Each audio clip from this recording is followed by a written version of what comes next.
Eu acho que vocês já sabem, porque eu já falei algumas vezes,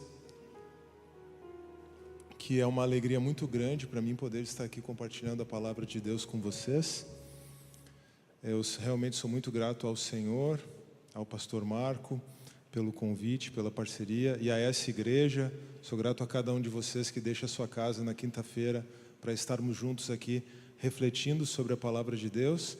Mas hoje realmente, como o pastor Marco mencionou, hoje eu fico mais feliz ainda, porque a minha esposa, a Jana, está comigo. A gente tem tentado vir junto, mas às vezes a correria do dia a dia, os afazeres não permitem. E hoje ainda mais felizes estamos, porque o Márcio e a Renata, dois irmãos queridos lá de Porto Alegre, estão conosco também. O Márcio já esteve aqui conosco na semana passada. Parece que ele gostou tanto que trouxe a esposa, pastor. Glória a Deus, né? Mas, brincadeiras à parte, nós, enquanto casal, a Jane e eu, temos vivido um momento em que eu tenho falado muito para ela que as coisas que realmente vão permanecer, assim como tem sido por anos com o pastor Marco e com a Márcia, as coisas que realmente vão permanecer são os relacionamentos verdadeiros que nós firmamos com irmãos queridos na presença do Senhor.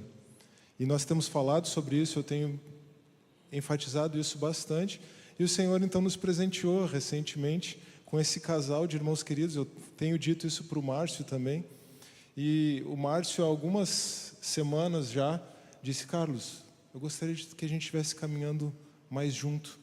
E aí então o que eu falei para o Márcio, muito lembrando da nossa experiência, pastor, do começo de caminhada lá em Curitiba, aliás, falei isso para o Márcio e para o pastor Marco também na semana passada aqui, é que, meu irmão, se você quer estar mais próximo do Senhor, eu também quero.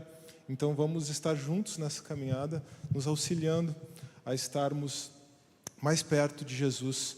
E tem sido uma jornada muito abençoada, graças a Deus. Então ficamos muito felizes que o Márcio e a Renata estejam conosco aqui nesta noite.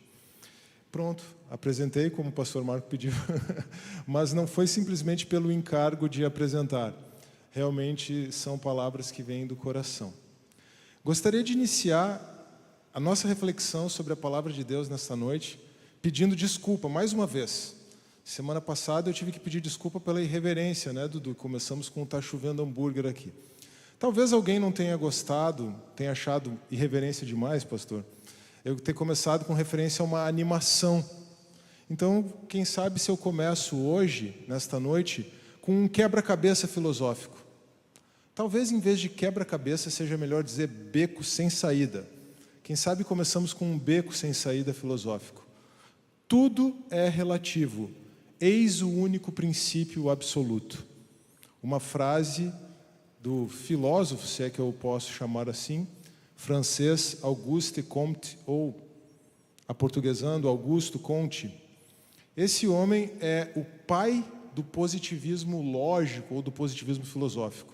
Eu não vou falar disso aqui, e eu nem vou entrar aqui nos detalhes dessa frase, não no quebra-cabeça, porque se ela pode, de alguma forma, nos deixar um pouco perplexos num primeiro momento, ela não é um quebra-cabeça, ela é mesmo um beco sem saída. Porque se tudo é relativo, não existem absolutos. E se não existem absolutos, a começar pela própria expressão tudo é relativo, ela mesma não se sustenta. Porque tudo é uma afirmação universal e, portanto, absoluta. Mas o Comte quis estabelecer uma exceção a essa regra que ele mesmo imaginou. Esse é o único princípio absoluto. Então tá bom, né? Você quer me enganar, então. Mas, por que eu estou trazendo isso? Não é para a gente refletir sobre lógica aqui, ou sobre coerência filosófica, porque, de fato, não há coerência filosófica. Eu trago essa frase porque, tendo ouvido, ou tendo lido, melhor dizendo, sobre o Auguste Comte ou não, muitas pessoas, na contemporaneidade, nos dias de hoje, pensam exatamente dessa forma. Tudo é relativo. O mundo, de certa forma, está construído sobre essa premissa lançada por esse homem lá na França, mais ou menos uns 200 anos atrás. O mundo de hoje está construído sobre essa ideia básica de que tudo é relativo. Então, se tudo é relativo, a moralidade também é relativa. O que é bom para você pode não ser bom para mim. E quer saber, dizem as pessoas no mundo, né? A moralidade cristã, essas coisas, essa ética que vocês baseiam aí na Bíblia, é retrógrada, é ultrapassada. O importante é a pessoa ser o que ela quiser. Mas mais importante mesmo, isso é o que está no fundo do pensamento, das intenções da pessoa que está afirmando que o importante é a pessoa ser o que ela quiser. Se fosse isso, eu ainda concederia espaço para o pensamento dessa pessoa, pelo menos para mostrar os problemas do seu pensamento. Mas a pessoa que diz que o importante é que cada um seja o que quiser, na verdade mesmo, o que ela está afirmando é que todos devem ser como eu acho que é bom. É importante que todo mundo seja como eu quero ser. Então, no final das contas, a pessoa que tem um relativismo moral acaba tendo também um absolutismo moral que ela quer impor aos demais. Tudo isso está por trás de uma forma de pensar e de uma forma de proceder que permeia a sociedade toda, permeia até mesmo, e talvez de forma mais forte, permeia o direito, por exemplo, falando da minha primeira área de formação, mas permeia também a educação. O importante é que cada um seja como quiser. O importante é que a criança construa o seu conhecimento como ela achar melhor. Tudo é relativo. E aí, então, isso é uma brecha aberta, uma janela aberta, na verdade, para que nós transformemos as pessoas, ou que as pessoas que pensam assim, façam com que os outros se amoldem à sua própria forma de pensar, sem perceber. Eu até brinco. Sabem que eu tenho 3 pedagogas na família. Eu tenho a minha mãe e 2 irmãs. 2 das minhas irmãs são pedagogas. Aliás, a minha mãe até é conhecida de algumas irmãs aqui da própria igreja que são da área da educação. Agora, eu brinco com elas o seguinte: a pedagogia é uma arte muito nobre, é uma área do conhecimento muito nobre, muito importante, ensinar os professores a ensinarem as crianças. Mas as faculdades de pedagogia no Brasil, infelizmente, se transformaram em faculdades de ideologia. Essa é a verdade. Quem conhece essa realidade sabe bem. Então, veja que as pessoas que têm a nobre missão de ensinar os professores como ensinar os alunos, as crianças, estão, na maior parte das vezes, ou em muitas das vezes, transmitindo ideologia e replicando ideologia em sala de aula. Se nós temos esse quadro que alcança até mesmo as faculdades de pedagogia, para não falar das faculdades de direito, das faculdades de psicologia, né, Márcia? Se nós temos esse quadro na sociedade contemporânea, a partir dessa frase do Auguste Comte, nós poderíamos começar com a seguinte reflexão: como nós podemos permanecer firmes diante de um mundo em que tudo é relativo? Como nós podemos permanecer firmes diante de um mundo em que tudo é relativo? Como podemos permanecer firmes diante de um mundo em que tudo é relativo? Nós estamos na nossa série A Mensagem do Reino. Este ainda é o módulo 1, que todas essas palavras estejam no seu coração. E a nossa mensagem desta noite é sobre os 10 mandamentos. Mas, apesar dessa introdução toda, eu preciso fazer um alerta aqui. A chave para nós permanecermos firmes diante de toda a relatividade da sociedade não são os 10 mandamentos. Eu confesso que eu fui um pouco capcioso aqui. Fiz toda essa introdução questionando sobre a relatividade, sobre como permanecermos firmes diante de um mundo onde tudo é relativo, e agora começo dando o título da mensagem, os 10 mandamentos. Se você imaginou que os 10 mandamentos seriam a resposta, você estaria apenas seguindo o fluxo da narrativa aqui. Mas a verdade é que, como nós vamos ver nesta noite, os 10 mandamentos não são a chave para permanecermos firmes diante de uma sociedade em que tudo é relativo. Mas para nós entendermos por que não, é importante estudarmos o que os 10 mandamentos significam, porque eles são, sim, muito importantes. Estudarmos o que os 10 mandamentos significam no aspecto literário, como eles funcionam como um gênero literário, como um tipo de documento que foi escrito, como eles funcionam no seu aspecto histórico e também como eles funcionam no seu aspecto teológico. Vamos ler uma porção relativamente grande das Escrituras nessa noite. Vocês podem abrir suas Bíblias ou seus celulares ou simplesmente acompanhar aqui na tela. Os 10 mandamentos estão no capítulo 20 do livro de Êxodo, e eles são repetidos também com algumas pequenas alterações, em razão da renovação da aliança, 40 anos depois, para a entrada em Canaã. Veja só, Moisés se permitiu, o Senhor falando a Moisés, mas Moisés se permitiu fazer pequenas alterações nos 10 mandamentos. Então vejam que até os 10 mandamentos, por mais importantes que sejam, não são exatamente a chave da estabilidade, a chave da firmeza. Eles foram repetidos depois, eles são repetidos depois no capítulo 5 de Deuteronômio. Mas nós vamos, antes do capítulo 20 de Êxodo, nós estamos estudando o livro de Êxodo, vamos considerar uma pequena porção narrativa do capítulo 19, que vai ser muito importante para a nossa reflexão dessa noite. Êxodo capítulo 19, verso 1. No primeiro dia do terceiro mês após a saída dos israelitas do Egito, chegaram ao deserto do Sinai. Depois de saírem de Refidim, entraram no deserto do Sinai e Israel acampou ali diante do monte. Lembram quando é que o maná foi entregue? No segundo mês, depois da saída do Egito. A nossa reflexão da semana passada. Agora nós estamos, junto com o povo de Israel, no terceiro mês do primeiro ano, dos 40 anos que se seguiriam depois da saída do Egito.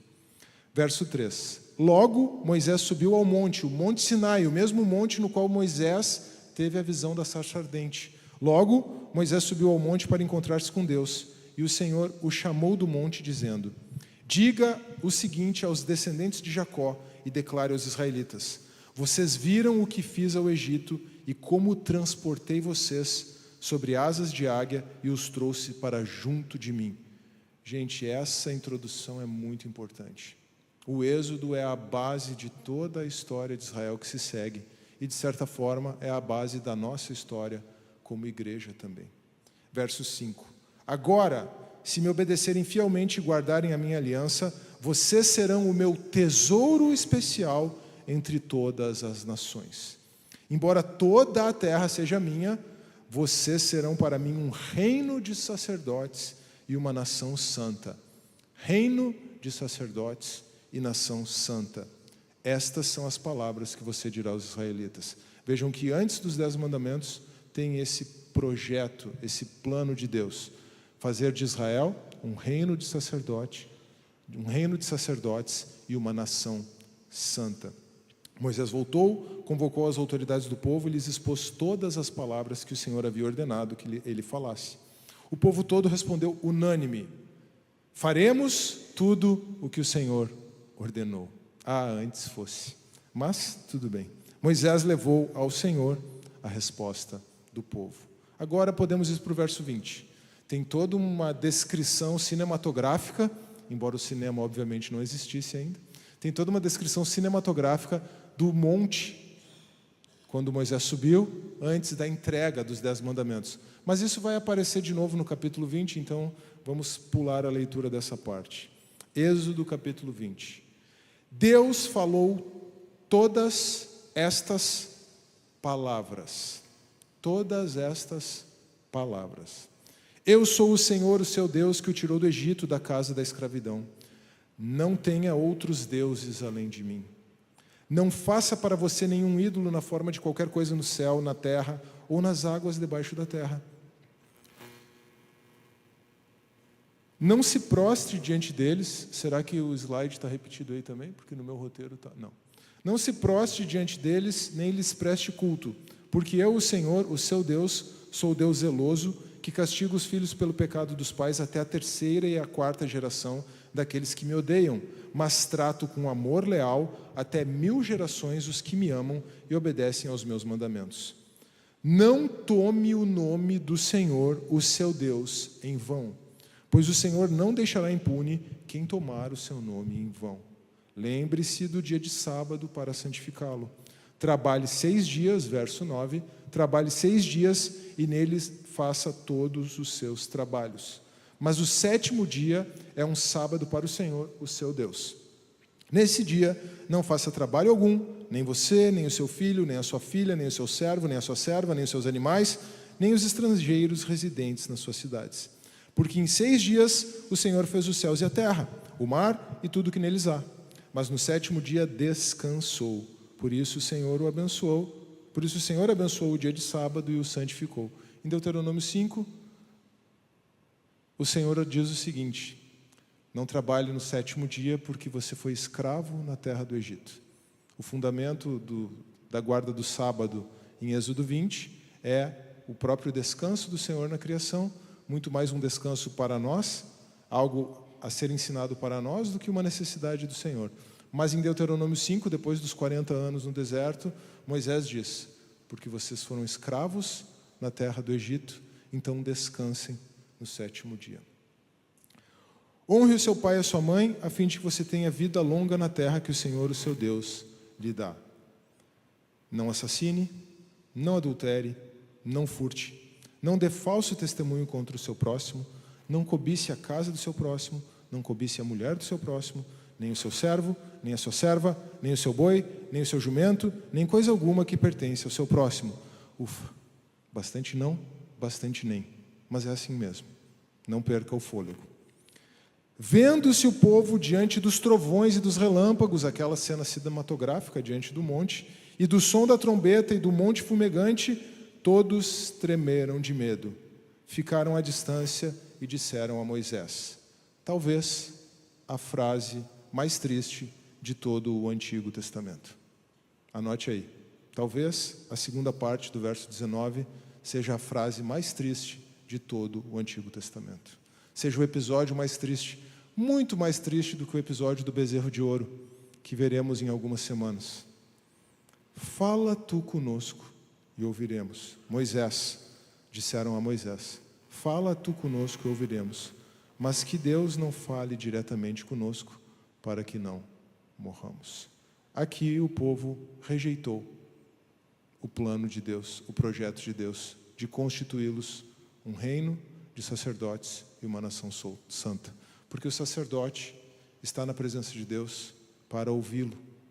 E o povo aqui disse para Moisés: fala tu, eu não quero ouvir. Terceirizou a sua responsabilidade, terceirizou o seu próprio relacionamento com Deus. Foi isso que o povo de Israel fez. Vamos orar? Pai, nós continuamos na Tua presença e pedimos que o Teu Santo Espírito continue falando conosco nesta noite. Que a Tua graça se manifeste e que, apesar das limitações de quem fala, Tu possas comunicar aos corações de cada um dos meus queridos irmãos aqui. Recebe a nossa gratidão, o nosso louvor e a nossa consagração, a consagração da nossa vida, das nossas mentes, dos nossos corações, dos nossos ouvidos nesta noite, em nome de Jesus. Amém. Eu tenho trazido aqui os temas básicos do Êxodo. Talvez seja bom refrescar a nossa memória com eles neste momento. O primeiro é a supremacia do Senhor sobre as divindades pagãs, visto especialmente nas 10 pragas com a saída de Israel do Egito. O segundo, que nós vimos no próprio texto de Êxodo 19, o Senhor falando como Ele tirou Israel do Egito, como asas de águia, como sobre asas de águia.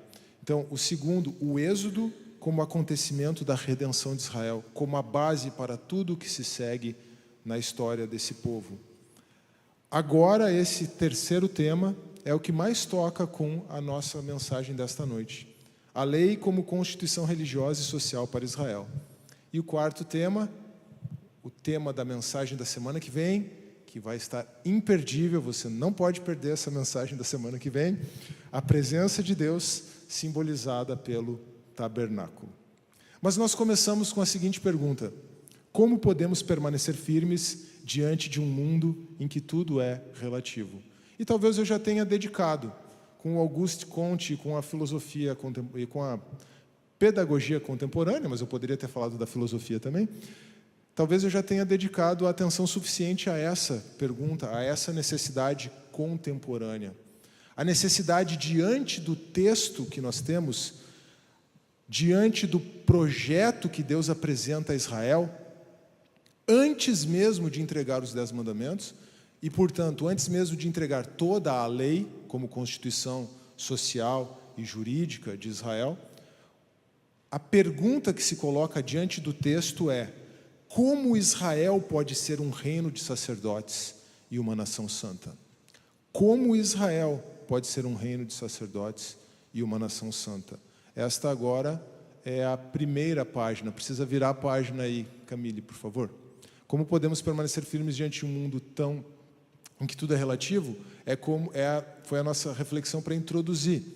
Agora, a primeira página, na verdade, dessa nossa conversa é: como Israel pode ser um reino de sacerdotes e uma nação santa? Talvez você possa ter ficado um pouquinho intrigado e ter pensado: Carlos, você cometeu um errinho de digitação ali, porque antes estava o númerozinho 2 ali do lado e agora está o númerozinho 1. É de propósito isso, gente, tá? É só uma questão de referências internas aqui. Em alguns momentos a gente pode inverter as páginas dessa técnica das 4 páginas do sermão, está tudo bem. Então, se você perceber, poxa, mas o 2 veio antes do 1, ou o 1 veio 1, depois veio o 3, é só por causa disso. Mas a reflexão, ela vai ser a mesma, e o objetivo disso tudo é compreendermos a palavra de Deus no seu contexto, para trazermos ela para a nossa realidade presente. Nesta noite, nós começamos com o problema que se coloca diante de nós hoje: como podemos permanecer firmes diante de uma sociedade em que tudo é relativo. Mas a questão que se colocava para Israel, naquele momento, é: como Israel pode ser um reino de sacerdotes e uma nação santa? No texto, Moisés está de volta ao monte da própria sarça ardente, ao monte onde ele teve aquela primeira revelação de Deus, onde Deus se apresentou a ele pelo seu nome e o comissionou, o enviou para ir ao Egito como seu representante, para libertar o povo de Israel do Egito. Agora Moisés está lá, só que junto com ele está todo o povo de Israel, liberto do Egito, de forma maravilhosa, pelo próprio Deus. E agora começa uma nova etapa no relacionamento da aliança, porque a aliança ela começa a se estabelecer no Gênesis. Podemos levar a aliança divina de volta até o Éden, mas se nós pensarmos a partir de Moisés, a partir de Noé, e especialmente, porque Moisés é o novo Noé, a gente já sabe disso, né, pastor? A arca de Noé e a arca de Moisés no Nilo. Talvez tenha sido por isso que eu me atrapalhei, mas nós já conversamos sobre isso aqui. Mas se nós pensarmos na aliança que Deus estabelece com Noé, e especialmente com Abraão, Isaque e Jacó, então nós temos a aliança de Deus, que agora é levada a um novo patamar, a aliança de Deus com o seu povo, que é levada a um novo patamar diante do monte. O que acontece na sequência dos 10 mandamentos, no texto, é a entrega daquilo que se identifica como o livro da aliança. Então, na sequência dos 10 mandamentos, nós temos outras leis, outros mandamentos, que fazem a aplicação casuística, uma aplicação caso a caso daqueles valores, daqueles princípios que nós encontramos nos 10 mandamentos. Então, Deus está fazendo aqui uma renegociação dos termos da aliança. E essa renegociação dos termos da aliança é muito importante.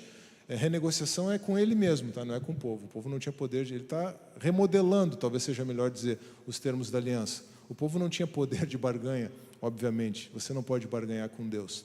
Mas então, por que Deus está fazendo isso? Por causa do evento do Êxodo e para preparar o povo pela sua jornada no deserto, para se constituir como povo de Deus e especialmente tendo em vista a entrada na terra de Canaã.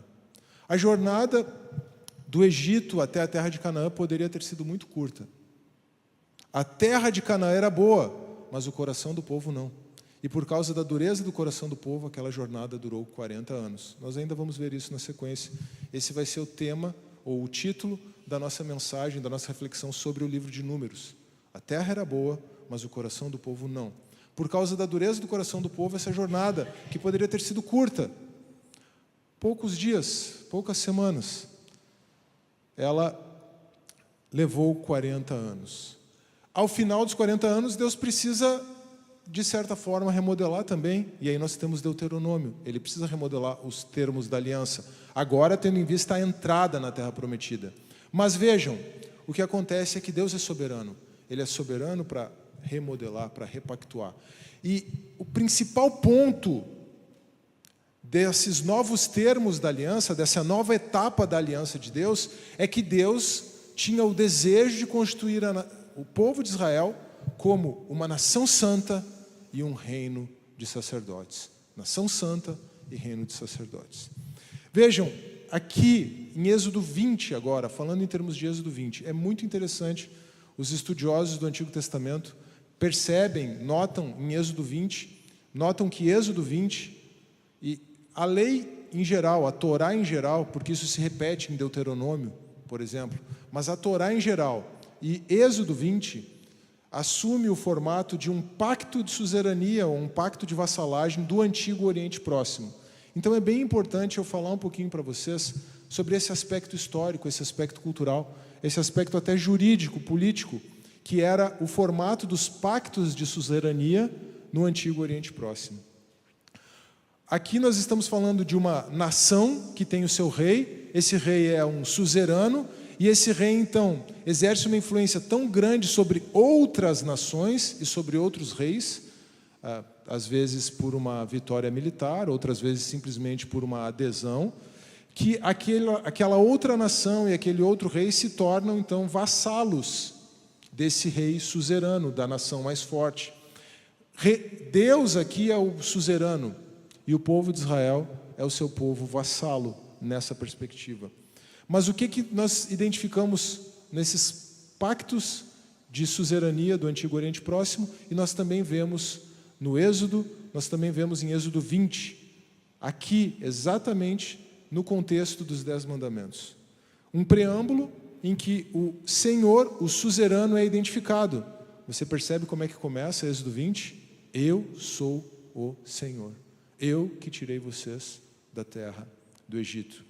Um prólogo histórico, uma narrativa histórica, com ênfase sobre os benefícios concedidos pelo suzerano ao vassalo. Eu, o Senhor, tirei vocês da terra do Egito. Depois, então, as obrigações do vassalo. Os 10 mandamentos são os princípios que estabelecem as obrigações do povo de Israel. As estipulações, a exigência de lealdade como sendo a principal.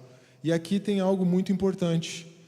O suzerano exigia que os vassalos fossem fiéis, porque se eles não fossem fiéis, não fossem leais, ele viria como o rei mais poderoso e executaria os termos do tratado, sujeitando aquele povo, aquele rei vassalo, à sua autoridade. Essa cláusula de execução do tratado, do pacto, da aliança, se colocava em termos de bênçãos e maldições, o que nós também temos de forma muito forte na lei como um todo. A obediência levaria à prosperidade na terra prometida. A maldição levaria ao cativeiro. E aí, então, uma cláusula de depósito, onde é que esse pacto ficaria? No caso da aliança de Deus com Israel, a cláusula de depósito consistia em colocar os 10 mandamentos, as tábuas da lei, no próprio Santo dos Santos, no lugar da presença de Deus, e a previsão de renovação para as gerações futuras, o que de fato acontece. Tudo isso está previsto, então, está presente em Êxodo, capítulo 20. E por que é que nós temos esse formato? Porque eram assim as relações entre os povos naquela época. E Deus, então, se relaciona com o povo de Israel, que Ele chama para ser a sua propriedade peculiar, o seu povo peculiar, por meio também desse tipo de tratado. Ele usa o formato que era comum na época. E ele usa isso especialmente diante da ameaça da idolatria na terra de Canaã. Israel foi liberto do Egito e dos seus deuses, dos seus ídolos, E agora, ao entrar na Terra Prometida, ou se dirigindo à Terra Prometida, eles vão levar 40 anos ainda para entrar, eles têm a ameaça da idolatria na terra de Canaã. Os deuses da terra. A primeira grande ameaça consiste, eu já mencionei isso de passagem aqui, mas é bem importante a gente ter isso presente para entender todo o drama que começa a partir do livro de Números, especialmente, mas depois nos livros históricos, na história deuteronômica, começando em Josué e especialmente em Juízes. O drama todo é o seguinte: Israel era um povo seminômade e pastoril. Eles viveram por 40 anos quase como nômades no deserto, indo de um lado ao outro, quando Deus mandava que eles fossem, e cuidando de gado. Era isso que eles faziam no Egito, inclusive. Então eles sabiam cuidar do gado, mas eles não sabiam manejar a terra. Os deuses dos cananeus, especialmente Baal e Astarote, eram deuses da fertilidade agrícola. Então, você chega na terra, você não sabe como plantar, você vai ter contato com o povo da terra, se você não os expulsou, porque era o que eles tinham que fazer, expulsar o povo da terra, exatamente por causa dos deuses. Mas como eles não expulsaram todos, a gente vai ver isso também, você vai ter contato com o povo da terra, e mais do que aprender como usar a terra, como plantar, você vai aprender que se você fizer um sacrifício para Baal, numa certa época, a colheita vai estar garantida. E assim por diante. Mas Deus precisa dizer: não, não é Baal, não é Astarote, eu sou o Senhor. Eu sou o Senhor que criou todas as coisas e eu posso garantir prosperidade para vocês. Basta que vocês me obedeçam. E o primeiro requisito de obediência, você percebe o que está presente nos 10 mandamentos? O primeiro requisito de obediência é dizer não a toda forma de idolatria. Dizer não a toda forma de culto daquele povo, daquela terra para a qual Israel estava se dirigindo. Mas também havia um risco, o risco da consulta aos ancestrais, da necromancia, para buscar sabedoria.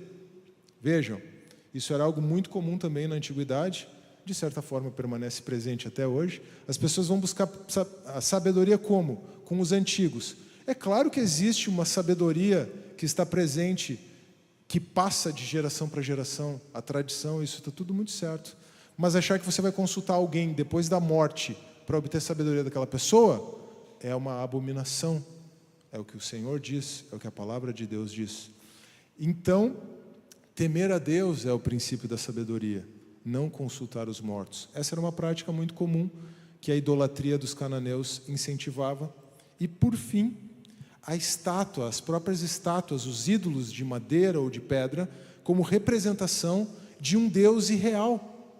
Assim como o ídolo de madeira ou de pedra é morto, o Deus representado por aquele ídolo não tem vida. Isso o Antigo Testamento ensina. Mas o problema aqui, o risco, era Israel imaginar que pudesse fazer uma representação de pedra, de madeira ou do que quer que fosse, de Yahvé, do seu Deus, do único Deus, o Senhor. Porque Deus é um Deus vivo, é o Deus vivo. Ele não pode ser representado por objetos mortos. Ele não pode ser representado por uma estátua, por pedra, por madeira. Simplesmente não. E aqui tem uma lição importante para nós desde já. Deus, é soberano, Ele não é um ídolo. Nós precisamos nos relacionar com Deus assim como Ele é, como o pastor Marco, inclusive, enfatizou aqui no momento de dedicação. Se você projetar a maneira como você quer que Deus seja, e assim você se relacionar com Deus, ainda que você chame de Deus o Senhor, ainda que você chame até mesmo de Jesus Cristo, e ainda que você não use um ídolo de madeira, se você estiver se relacionando com aquele Deus que é o fruto da sua projeção, dos seus desejos, você está se relacionando com um ídolo e não com o Deus verdadeiro. Talvez nós, evangélicos do século 21, já estejamos um pouco vacinados contra estátuas de madeira e de pedra. Talvez. Mas e os ídolos invisíveis que nós mesmos construímos a partir das nossas próprias aspirações? Esse é o risco de transformarmos Deus num ídolo. E é muito interessante porque O terceiro mandamento, nós temos alguma dificuldade de entendê-lo. Não tomar o nome do Senhor em vão. Os judeus levaram isso tão a sério que trocaram Yahvé, no Antigo Testamento, por Adonai, para não usar o nome de Deus. Mas não é exatamente isso que Deus está ordenando no terceiro mandamento. Não tomar o nome de Deus em vão significa exatamente não atribuir a Deus a sua própria vontade. A sua, a minha. Deixa eu ficar mais... Senão pode parecer que eu estou aqui numa posição de acusador, né? E não é nada disso. Eu começo comigo, irmãos. Então, deixa eu reformular. Para que eu, Carlos, compreenda o que é não tomar o nome de Deus em vão, eu preciso entender que tomar o nome de Deus em vão é atribuir a Deus a minha própria vontade. É dizer que Deus quer que eu faça, ou que você faça, o que é pior ainda, algo que na verdade sou eu que quero. Com Saul, no começo da monarquia, nós vamos aprender muito bem que o pior tipo de idolatria é a egolatria, é o culto do eu. E de certa forma, o terceiro mandamento, tomar o nome de Deus em vão, tem a ver com isso. É por isso que eu tenho uma característica que alguns podem até achar que é falta de fé. E se alguém disser isso para mim, eu vou acolher de bom grado a acusação ou o encorajamento e vou dizer, realmente eu preciso de mais fé. Mas eu tenho muita dificuldade, irmãos, em dizer assim, Deus está me falando isso. Eu acho que Deus quer que eu faça isso. Pode ser falta de fé. E nós, enquanto casal, já tivemos até algumas dificuldades com relação a isso. Mas, de certa forma, ao refletir sobre esse mandamento, sobre o terceiro mandamento, eu percebi que talvez possa ser uma ressonância daquilo que a palavra está nos ensinando. Não atribuir a Deus a nossa própria vontade, os nossos próprios desejos. Isso é uma forma de idolatria. Mas, se nós temos, por um lado, o desafio, a necessidade de sabermos como Israel pode ser uma nação santa e um povo de sacerdotes, a verdade é que o que está acontecendo no texto e os 10 mandamentos são isso e nada além disso. O que está acontecendo no texto é que o Senhor está revelando a sua santidade na lei. Então, o Senhor revela a sua santidade na lei. Veja que o texto começa dizendo que Deus disse a Israel todas estas palavras e não entregou todos esses mandamentos. Então, a rigor, são 10 palavras e não exatamente 10 mandamentos. Isso não diminui a força e o valor, mas são 10 palavras. Inclusive, esse trecho é conhecido como decálogo, que é uma expressão que significa exatamente 10 palavras. Lembre que eu já mencionei aqui, creio que foi na abertura da série, num domingo, que Torá significa instrução. A lei, os 5 primeiros livros, a ênfase de Deus é sobre a instrução e não exatamente sobre a obrigação. Tanto que os 10 mandamentos são chamados de palavras da aliança, ou 10 palavras. Você encontra isso em Êxodo 34, 28 e em Deuteronômio 29, 1 e 9. Também são chamados de o testemunho que foi depositado lá no Santo dos Santos. São chamados de o testemunho em Êxodo 25, 16 e 21. Nós já vimos, a saída do Egito é a base da lei. É porque Deus tirou Israel do Egito que a lei é entregue. Então, nós podemos dizer que o pacto da lei é um pacto de graça e não de obras. Veja que interessante isso aqui. Nós temos uma tendência a olhar para a lei, nós temos uma tendência a olhar para os 10 mandamentos, inclusive, e considerá-los numa perspectiva legalista. Ah, então agora eu já sei o que eu devo fazer. É isso, não faz aquilo, está resolvido. E nós temos a tendência de levar isso para o âmbito teológico e dizer, Deus se relacionou com Israel exigindo coisas deles, porque a antiga aliança era assim. Agora, na nova aliança é diferente. Tem alguns riscos envolvidos nisso, mas o mais risco é o equívoco teológico. A lei não era um pacto de obras. A lei era um pacto de graça. Por quê? Porque ela foi ela foi baseada no Êxodo. O Êxodo é a base da lei, da Torá, dos 10 mandamentos como fundamento da lei.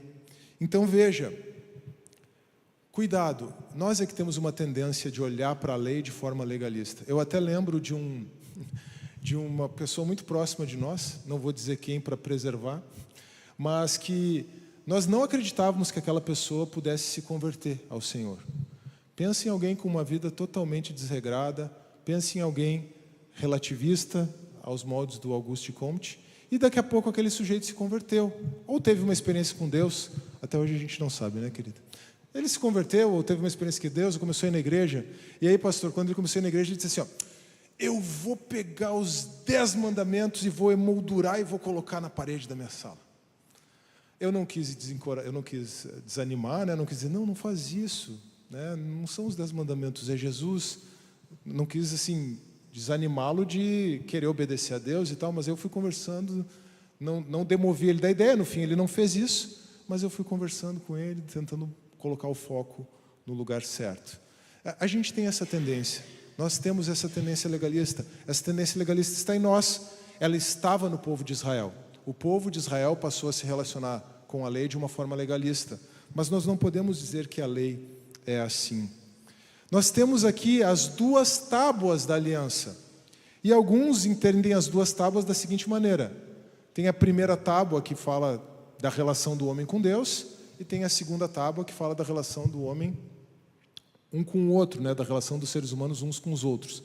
Aí então, os primeiros 4 mandamentos, você pode até fazer uma contagem diferente e entender que são 5, mas os primeiros 4 mandamentos seriam os mandamentos relativos ao relacionamento do ser humano com Deus, a começar pela proibição da idolatria, e os mandamentos que vêm depois, começando com o 6º mandamento, alguns acham que é o 5º, começando com o 6º mandamento, não matarás. Aí então entra os mandamentos relativos aos relacionamentos entre os seres humanos. Pode ser verdade, mas é possível que as 2 tábuas sejam simplesmente porque aquilo era tão importante que precisava ser escrito 2 vezes, tá bom? Então, o que não elimina o valor ou essa compreensão didática que tem mandamentos. Os primeiros mandamentos são verticais, nossa relação com Deus, e os outros são horizontais, nossa relação uns com os outros. Mas ainda assim, eles não servem para pautar a nossa relação com Deus. Ainda que eles digam respeito, praticamente, ao nosso relacionamento com Deus, eles não servem para pautar o nosso relacionamento com Deus. E se nós olharmos para isso dessa maneira, nós temos ainda o último mandamento que nos faz olharmos para o nosso interior. Não cobice as coisas do seu próximo, os bens do seu próximo, a mulher do seu próximo. Então, esse mandamento nos faz olhar para o nosso interior. Mas sabem, irmãos, a verdade é que por mais que nós ainda valorizamos os 10 mandamentos na nossa cultura, eles não são nem os mandamentos mais importantes. Eu preciso dizer isso para vocês. Eles são muito importantes, eles são fundamentais, mas eles nem são os mais importantes. Por quê?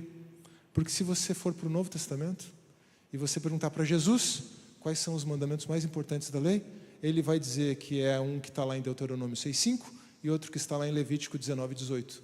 Não estão em Êxodo capítulo 20. Amarás o Senhor seu Deus, amarás o Senhor teu Deus de todo o teu coração, com todo o teu entendimento, com toda a tua alma, com toda a tua força, Deuteronômio 6:5. E o segundo, semelhante a esse, é amarás ao teu próximo como a ti mesmo. Isso está lá em Mateus 22, e também em Lucas e também em Marcos, certo? Então veja, uma coisa é tentar compreender nos 10 mandamentos a essência da lei, outra coisa é construir um moralismo a partir deles. E há uma tentação para um pregador aqui, existe uma tentação para um pregador diante disso. Eu poderia aqui construir um sermão sobre idolatria, sobre assassinato, sobre adultério, e mostrar como essas coisas são perigosas e como são nocivas. E de certa forma eu até falei um pouco sobre idolatria e sobre outras coisas aqui nessa noite. Mas ao estudarmos os 10 mandamentos, nós precisamos entender que eles também não são sobre isso. Isso significa que nós podemos matar, que nós podemos adulterar, que nós podemos cobiçar? Não, é claro que não. Mas nós não devemos colocar a ênfase no que é proibido e nem no que é permitido ao nos aproximarmos desse texto. Nós precisamos compreender esse texto no seu contexto histórico. E eles são 10 mandamentos dirigidos, ou 10 palavras, dirigidas aos chefes de família de Israel. Nem mesmo são dirigidos a todo o povo. Percebe? Porque é para não cobiçar o que é da casa do próximo, a mulher do próximo, mas não tem um mandamento para a mulher não cobiçar o marido da outra. Percebeu isso? Claro que você pode entender o princípio por trás, por derivação, e trazer isso. Mas da maneira como eles estão escritos, e isso é muito importante para entendermos o sábado também, embora eu não vá poder entrar nisso nesta noite por falta de tempo. Mas isso é muito importante. Esses 10 mandamentos, desculpa dizer isso, irmãos, tá? E isso não está aliviando moralmente para o seu lado de maneira nenhuma. Mas esses 10 mandamentos nem mesmo são para vocês. Eles são para os chefes de família de Israel saindo do Egito. Percebe? Da maneira como eles são construídos, como eles são escritos, como eles são entregues. É claro que eles têm princípios morais por trás, eles revelam princípios morais que são para nós sim, é claro que sim. É claro que não matar não é um princípio válido apenas para o chefe de Israel, para o chefe de família de Israel do Êxodo, é válido para nós também. Mas ainda assim, esse texto não é simplesmente sobre obediência a uma série de mandamentos ou sobre obediência a uma série de princípios morais. O que acontece é que a santidade de Deus implica que o seu povo será uma nação santa. A santidade de Deus implica que o seu povo será uma nação santa. Lembre, reino de sacerdotes e nação santa. Quando nós falamos que Deus é santo, podemos pensar em 2 aspectos. O primeiro aspecto da santidade de Deus é a sua transcendência. Ele é tão grande e tão maior do que toda a criação, que uma das formas de expressarmos isso é dizermos que Ele é santo. Outra maneira de pensarmos na santidade de Deus é pensarmos na excelência moral de Deus. Ele é a fonte de tudo que é bom. Ele é santo. Mas quando nós trazemos isso para os seres humanos, e lembre, Israel foi chamado para ser uma nação santa, isso significa separação, consagração, como o pastor Marco mencionou aqui. Santidade é separação ou consagração. Talvez por uma cultura muito influenciada pelo catolicismo romano, nós pensemos em santos como pessoas muito especiais, que fizeram algumas coisas, e até mesmo para ser canonizado, precisa ter 3 milagres atribuídos ao santo. Outro dia um padre disse que nem Maria faz milagre nenhum, né, Márcio? Mas isso aí circulou pelas redes sociais. Mas, vejam, não é esse conceito de santidade que nós estamos falando. É ser separado para Deus, ser consagrado a Deus. Como Deus é santo, Ele espera do seu povo que Ele seja santo. Santidade, então, é separação. O resumo de tudo isso, ao olharmos para os 10 mandamentos, é o seguinte: foque no exterior, na obediência meramente exterior, e você errará feio. Foque no relacionamento e você acertará em cheio. Foque apenas no exterior e você errará feio. Faça isso, não faça aquilo. Foque no seu relacionamento com Deus e você vai acertar em cheio. A ética, ainda que seja a ética mais elevada, a ética pautada nos 10 mandamentos, a ética não produz o relacionamento. Mas o relacionamento adequado produz a ética adequada. É por meio do relacionamento, do seu relacionamento com Deus, que você irá obedecer todos os 10 mandamentos. Ou aquilo, percebe? Nós não temos que obedecer os 10 mandamentos, mas os princípios, os valores morais que os 10 mandamentos refletem. É por meio do nosso relacionamento com Deus que nós vamos ter a ética adequada. E a triste verdade é que Israel rejeitou a proposta de Deus, que era uma proposta de se relacionar com todo o povo. Quando ele diz que eles serão uma nação santa e um reino de sacerdotes, o objetivo de Deus é dizer que Ele quer se relacionar com todo o povo. O que o povo diz em Êxodo 20, 19, eu pedi para você sublinhar: fala você, Moisés, conosco, e não fale Deus conosco. O povo rejeita a proposta de Deus. O resultado disso, a consequência disso, é que ainda diante do Sinai, enquanto Moisés está recebendo as especificações para construir o tabernáculo, o lugar da presença de Deus, o povo constrói um bezerro de ouro. Se eu falei que a pregação sobre o tabernáculo vai ser demais, você não pode perder a pregação sobre o bezerro de ouro também, que vai acontecer em breve, certo? Mas então, isso são assuntos que virão ainda na sequência do nosso estudo, tá bom? E essa tensão entre Deus e os ídolos, o bezerro de ouro, ao pé do próprio Sinai, onde a lei está sendo entregue, onde as especificações para o tabernáculo, o lugar da presença de Deus está sendo entregue, essa tensão entre Deus e os ídolos será a tônica da história de Israel e de Judá até o cativeiro babilônico. Até aqui nós vimos o seguinte: como podemos permanecer firmes diante de um mundo em que tudo é relativo, com a frase do Auguste Comte. Mas a verdadeira pergunta diante desse texto de Êxodo 20 ou Êxodo 19 e 20 como Israel pode ser um reino de sacerdotes e uma nação santa? Para entendermos esse texto, nós precisamos entender que o Senhor revela a sua santidade na lei. Mas para entendermos mesmo esse texto, nós precisamos compreender que a lei foi dada para nos conduzir a Cristo. A lei foi dada para nos conduzir a Cristo. E com os 10 mandamentos não é diferente. Se os 10 mandamentos são a base da lei, eles são a base do que nos foi dado para nos conduzir a Cristo.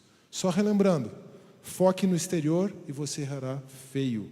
Foque no relacionamento e você acertará em cheio. A ética não produz o relacionamento produz a ética. Vejam o que diz C.S. Lewis sobre o nosso esforço moral. Nenhum homem sabe o quão mau ele é até se esforçar para ser bom. Apenas tentando seriamente seguir a lei moral, descobrimos nossa incapacidade de mantê-la. Toda essa tentativa leva a um momento vital em que você se volta para Deus e diz: você deve fazer isso, eu não consigo.